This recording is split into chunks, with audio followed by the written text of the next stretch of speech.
Hello guys, तो आज हम स्टडी करने वाले हैं द इंडियन कॉन्ट्रैक्ट एक्ट 1872 के अंदर सेक्शन नंबर जो हमारा है 43 डिस्चार्ज ऑफ कॉन्ट्रैक्ट हमारा टॉपिक चल रहा है। आज हम स्टडी करेंगे सेक्शन नंबर जो हमारा है 43। सेक्शन नंबर 37 से लेकर 42 तक हम स्टडी कर चुके हैं। अगर आपने अभी तक हमारी प्रीवियस वीडियो नहीं देखी है तो आप वह देख लीजिए, जिससे आपका जो बेसिक कॉन्सेप्ट है वह क्लियर हो जाए। और आगे बढ़ने से पहले अगर आपने अभी तक हमारे चैनल को सब्सक्राइब नहीं किया है तो प्लीज चैनल को सब्सक्राइब कर लीजिए, जिससे आपको आने वाले वीडियो का अपडेट मिल जाए। और वीडियो को एंड तक देखना ताकि आपको पूरा का पूरा जो टॉपिक है वह सेक्शन नंबर 43 का समझ में आ जाए। और वीडियो पसंद आए तो लाइक जरूर कर देना। तो चलिए शुरू करते हैं। सेक्शन नंबर जो 43 है हमारा, एनी वन ऑफ जॉइंट प्रोमिसर्स में बी कंपेल्ड टू परफॉर्म। तो यहाँ पर जो सेक्शन नंबर 43 के अंदर बोला गया है कि क्या हम किसी एक प्रोमिसर को, जहां पर जॉइंट प्रोमिसर हो वहां पर किसी एक प्रोमिसर को जो हमारा प्रोमिस बना है उसको परफॉर्म करने के लिए बोला जा सकता है। और कौन बोल सकता है? प्रोमिसी। तो ठीक है, इसको समझते हैं हम एक एग्जांपल से। ए, बी, सी एंड डी, ये तीनों क्या है? Joint promisor. ठीक है। और ए जो हमारा है वह है प्रोमिसी। क्या यहाँ पर जो ए है वह बी को प्रोमिस परफॉर्म करने के लिए बोल सकता है, या फिर सी को बोल सकता है, या फिर डी को बोल सकता है? तो यहाँ पर जो हमारा सेक्शन नंबर 43 है वह हमें बताता है any one of joint promisor में बी कंपेल्ड टू परफॉर्म। किसी एक जॉइंट प्रोमिसर को जो हमारा प्रोमिस है उसको परफॉर्म करने के लिए बोला जा सकता है और उससे प्रोमिस को परफॉर्म करवाया जा सकता है। तो जो हमारा ए है वह बी को बोल सकता है, सी को बोल सकता है, डी को भी बोल सकता है। ठीक है, तो यह तीनों में से किसी को भी प्रोमिस को परफॉर्म करने के लिए बोल सकता है। अब बात करते हैं जो हमारा डेफिनेशन है सेक्शन नंबर 43 का। व्हेन टू और more persons make a joint promise, the promise may, in the absence of express agreement to the contrary, compel any one or more of such joint promisers to perform the whole of the promise। तो यहाँ पर जो हमारा जो promisor होंगे, joint promisor होंगे, तो उनमें से कोई एक प्रोमिसर क्या कर सकता है? उस प्रोमिस को परफॉर्म कर सकता है। वो प्रोमिस को परफॉर्म करने के लिए प्रोमिसी के द्वारा बोला जा सकता है कि भैया आप जो हमारे बीच में कॉन्ट्रैक्ट हुआ था उसकी परफॉर्मेंस कर दो। तो यहाँ पर एक सिंगल इस व्यक्ति को भी बोला जा सकता है। वो प्रॉमिस परफॉर्म करने के लिए सी को बोला जा सकता है, डी को भी बोला जा सकता है। ठीक है, तो सेक्शन नंबर जो हमारा 43 है वह यही बोलता है कि अगर तीनों में से कोई भी जो कॉन्ट्रैक्ट है उसकी परफॉर्मेंस कर सकता है तो आप कर दीजिए। वो उनका अलग मैटर है। अब जो इनका ये क्या है कंट्रीब्यूशन का, कि वह किस तरह से उस जो कॉन्ट्रैक्ट बना हुआ है प्रोमिसी और प्रोमिसर के बीच में उसको कैसे परफॉर्म करते हैं, अब वो हम देखेंगे। पहला नंबर जो हमारा सेकंड है, ईच प्रोमिसर में कंपेल कंट्रीब्यूशन। तो हर एक प्रोमिसर क्या कर सकता है? कंट्रीब्यूशन कर सकता है। तो अगर इन तीनों ने जो जॉइंट प्रोमिसर ये बने हैं तो कुछ बेनिफिट लेने के लिए बने होंगे, कुछ बेनिफिट मिला है तभी कॉन्ट्रैक्ट किया है। और यहाँ पर जो तीनों मिलके अगर कॉन्ट्रैक्ट किया है तो तीनों की कुछ ना कुछ तो लाइबिलिटी बनती होगी उस कॉन्ट्रैक्ट के प्रति। तो यहाँ पर अब बोला गया है कि ईच प्रोमिसर में कंपेयर कंट्रीब्यूशन। तो जो एक यानी डी है, सी है, बी है, तो तीनों की लाइबिलिटी बनेगी कि वह कंट्रीब्यूट करे। वह जो कॉन्ट्रैक्ट हुआ है किसी भी चीज को लेकर तो उस चीज के अंदर कंट्रीब्यूशन करे, उस चीज को जो अपना अपना पार्ट है उसको परफॉर्म करे। ठीक है। If any one of two और more joint promisor may compel every other joint promisor to contribute equally with himself to the performance of the promise unless a contrary intention appears from the contract। तो यहाँ पर जो हमारा जो second para है, each promisor may compel contribution if any one of two or more joint promisers may compel every other। तो ये एक दूसरे को क्या कर सकते हैं? कंपेल कर सकते हैं। एक जो बी है हमारा वह किसको कंपेल कर सकता है? सी को कर सकता है। और सी है वह डी को कर सकता है, डी सी को कर सकता है और सी बी को कर सकता है। मान लीजिए ए ने बोल दिया बी को कि भैया जो हमारे बीच में प्रॉमिस हुआ था उसकी आप परफॉर्मेंस करो। तो बी क्या करेगा, बी बोलेगा सी को, ठीक है, और डी को कि भैया अपना अपना पार्ट परफॉर्म कर दीजिए, जिससे हमारा कॉन्ट्रैक्ट है वह पूरा कंप्लीट हो जाए और हम कॉन्ट्रैक्ट की लाइबिलिटी से डिस्चार्ज हो जाए।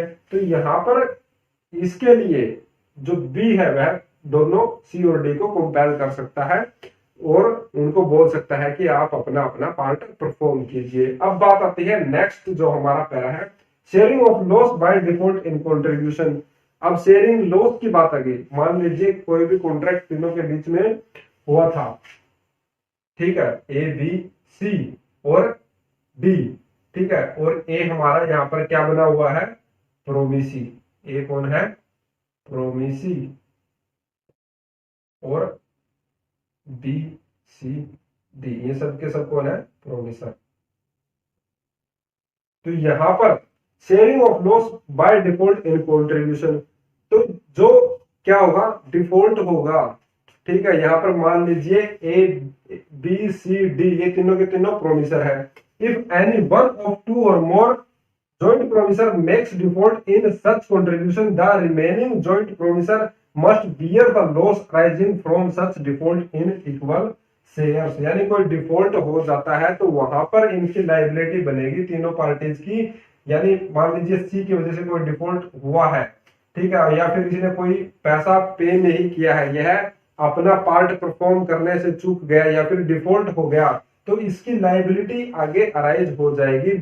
जो बी और डी है वह सी से जो इनका पार्ट बनेगा, यानी जो फिर इसका पैसा है तो पैसा इससे क्लेम कर सकते हैं। किससे कर सकते हैं, सी से कर सकते हैं, और बी और डी मिलकर क्या कर देंगे, एक ए के जो कॉन्ट्रैक्ट है, प्रॉमिस है, उसकी परफॉर्मेंस कर देंगे।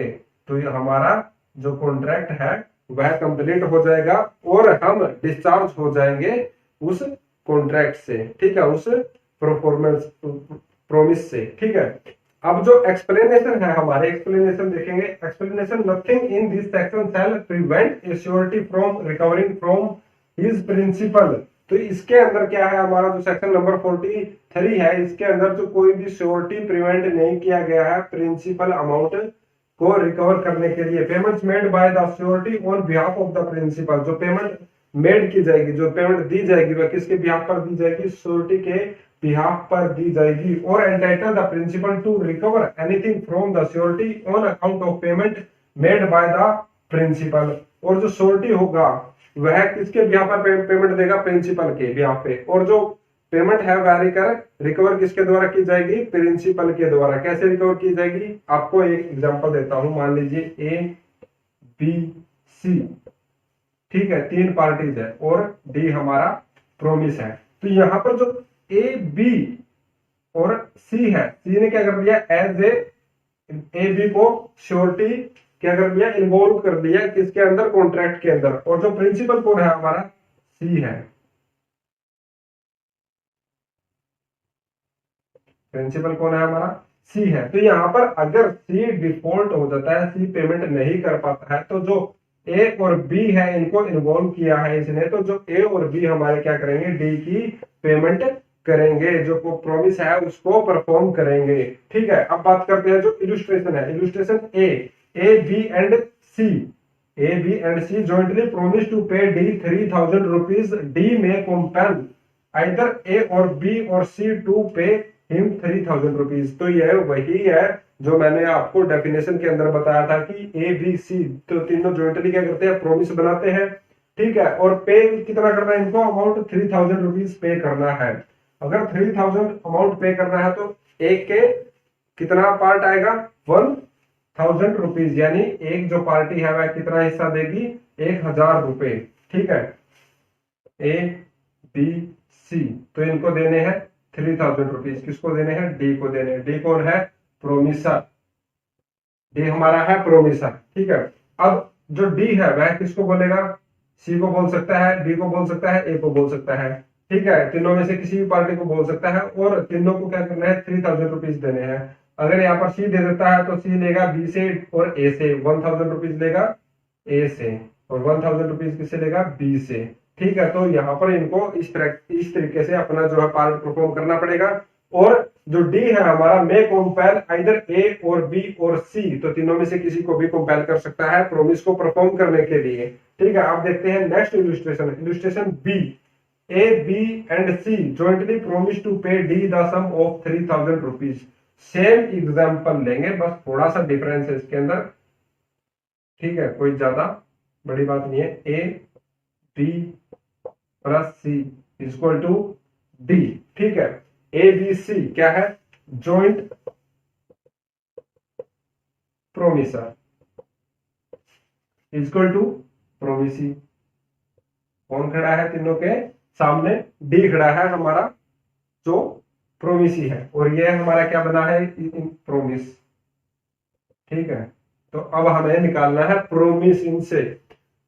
तो D the sum of 3000 rupees, C is compelled to pay the whole, A is insolvent but his assets are sufficient to pay one half of his debts, C is entitled to receive 500 rupees from A as estate and 1250 from B। तो यहाँ पर अब हम बोलेंगे कि जो A है वह क्या हो जाता है, डिफॉल्ट हो जाता है, वह पे नहीं कर पाता है, इंसॉल्वेंट हो जाता है। ठीक है, अपना जो पार्ट है उसको परफॉर्म करने के लिए, लेकिन जो उसके एसेट्स है उससे हम कितना रुपए ले सकते हैं, 500 रुपीज ले सकते हैं। तो 500 रुपए हमारा इससे आ गया, और बी ने अपना पार्ट परफॉर्म कर दिया 1000 रुपीज, और सी ने अपना पार्ट परफॉर्म कर दिया 1000 रुपीज। तो अब कमी कितने रुपए की रहती है, हमें देना कितना है, जो हमारा प्रोमिस है उसका 3000 रुपीज। 500 हमारा जा रहा है माइनस के अंदर। ठीक है, 500 माइनस के अंदर जा रहा है। अब हम 500 कहां से लेंगे, 500 हमें लेना पड़ेगा पहले तो ए से। ठीक है, लेकिन यह इंसॉल्वेंट हो गया, यह दे नहीं पा रहा है, तो हम लेंगे बी प्लस कर देगा 250 एंड 250 प्लस किससे करवाएगा, सी से। तो यहाँ कितना हो गया हमारा 1500। 1500 होने के बाद 500 रुपए इसके एसेट से आ गए, तो हमारा हो गया सॉरी क्या हो गया हमारा 2500 रुपए। ठीक है, 500 रुपये एक एसेट से आ गए, तो इक्वल टू कितना हो गया, 3000 रुपीज हो गया। और हम पे कर देंगे किसको, डी को, और हमारा जो प्रोमिस है वह परफॉर्म हो जाएगा, और हमें डिस्चार्ज हो जाएंगे कॉन्ट्रैक्ट से। ठीक है, और बाद में जो इसका एसेट है इससे क्या कर सकते हैं, पैसा तो ले लिया, लेकिन जो बी है और सी है इसको बोल सकते हैं कि भैया हमारे जो 250 रुपए और बचे हुए हैं ना तेरी तरफ, वो आप हमें दे दीजिए। ठीक है, अब बात करते हैं जो हमारी इलस्ट्रेशन है सी।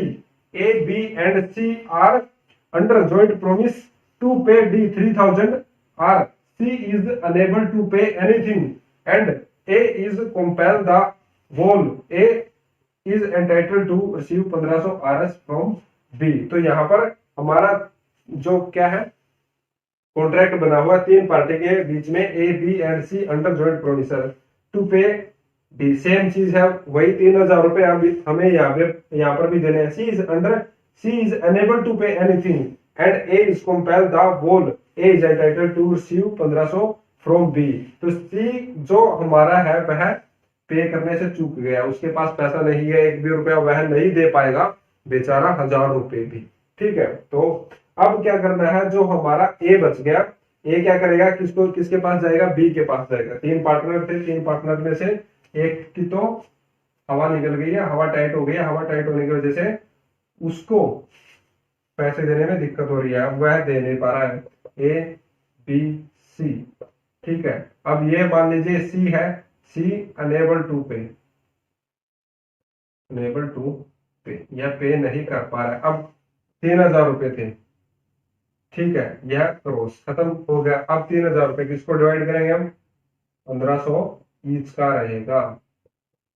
ठीक है, और डी को कितना देंगे हम, 3000 रुपीज। ठीक है, तो यहाँ पर जो ए बी है ये दोनों मिलकर परफॉर्म करेंगे, जो हमारा प्रोमिस है उसके परफॉर्मेंस करेंगे। ठीक है, तो अब बचती है हमारी लास्ट इलस्ट्रेशन हमारी D. A B and C are under a joint promise to pay D 3000 rupees, A and B being only sureties for C fails to पे।